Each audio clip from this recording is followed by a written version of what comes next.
जाने कब है वट सावित्री व्रत। हिंदू पंचांग के अनुसार ज्येष्ठ मास की अमावस्या तिथि 5 जून 2024 को शाम 7:54 से शुरू होकर अगले दिन यानी 6 जून 2024 को शाम 6:07 पर समाप्त होगी। ऐसे में वट सावित्री अमावस्या व्रत 6 जून को किया जाएगा। पूजा का समय सुबह 10:36 से दोपहर 2:04 तक। वट सावित्री व्रत 2024 का महत्व।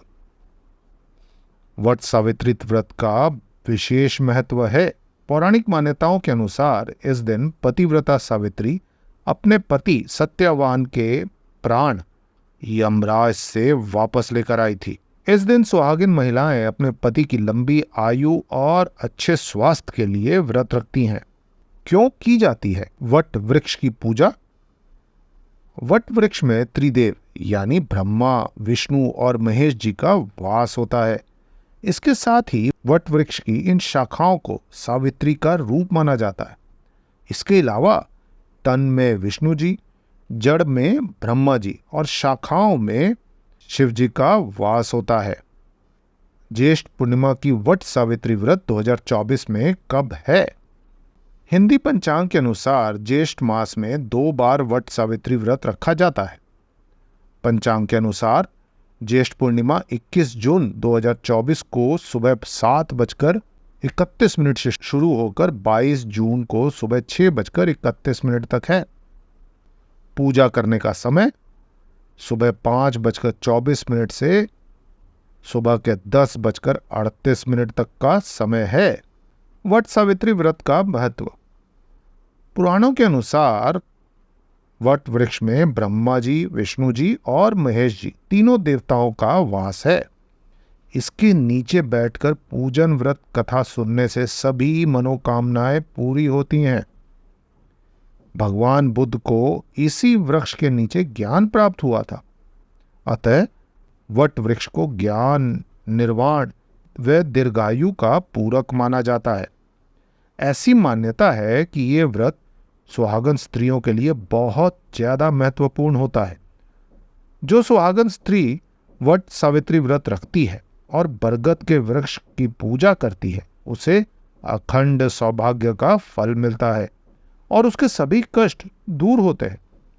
सिर्फ इतना ही नहीं, वट सावित्री का व्रत रखने से पति पत्नी के बीच आपसी प्रेम बढ़ता है और वैवाहिक जीवन में मधुरता भी आती है।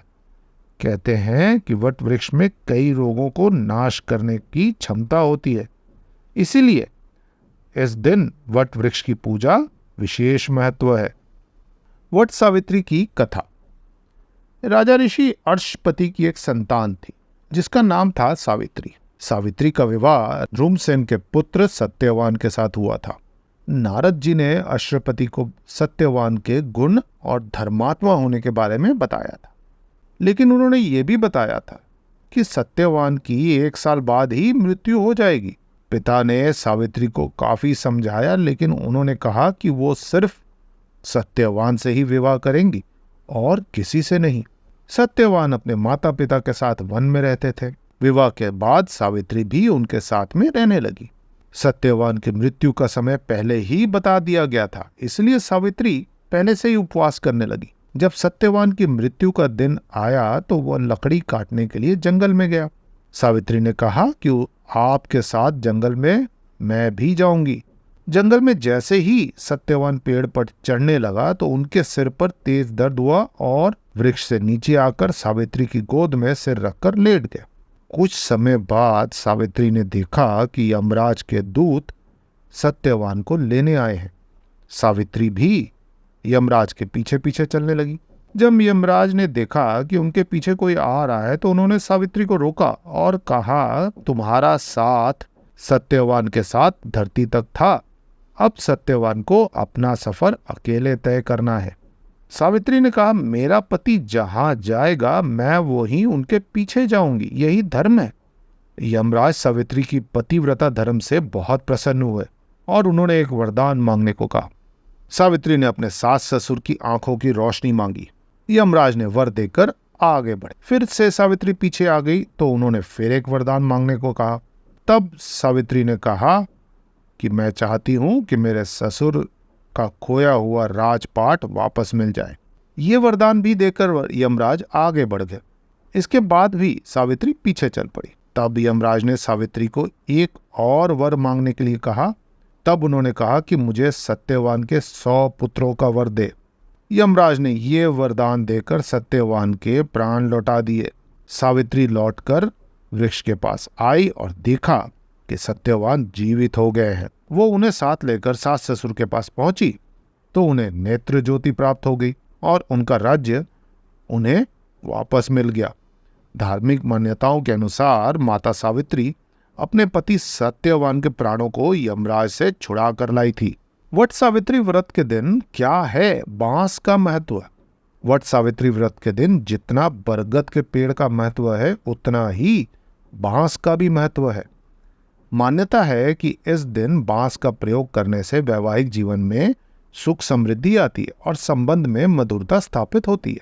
पौराणिक कथा के अनुसार एक बार सत्यवान जंगल में लकड़ी काटने गए थे। उनके पीछे पीछे सावित्री भी वहां पहुंची। उन्होंने देखा कि उनके पति बहुत थक गए हैं। तब सावित्री ने बांस का पंखा बनाकर अपने पति सत्यवान को पंखा किया।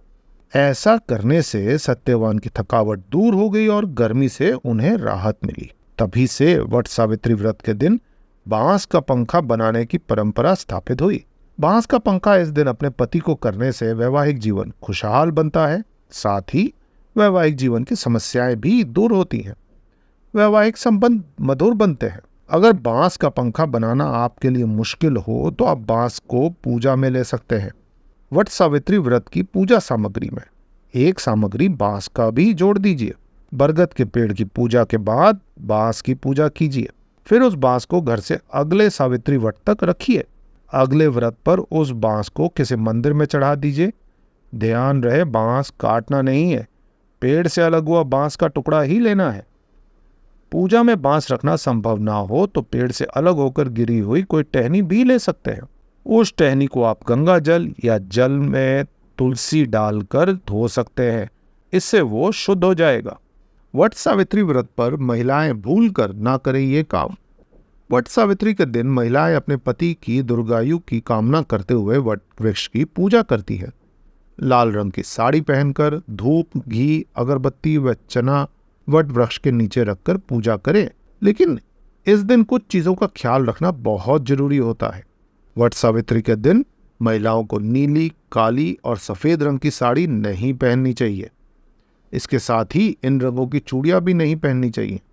ये नकारात्मक का प्रतीक माना जाता है। वट सावित्री के दिन वैसे वट वृक्ष की पूजा बिल्कुल न करें जिसमें फल नहीं हो। जिस पेड़ में फल हो उसी की पूजा करें। इस दिन महिलाओं को झूठ बोलने से बचना चाहिए। किसी के प्रति मन में घृणा, द्वेष आदि ना रखें।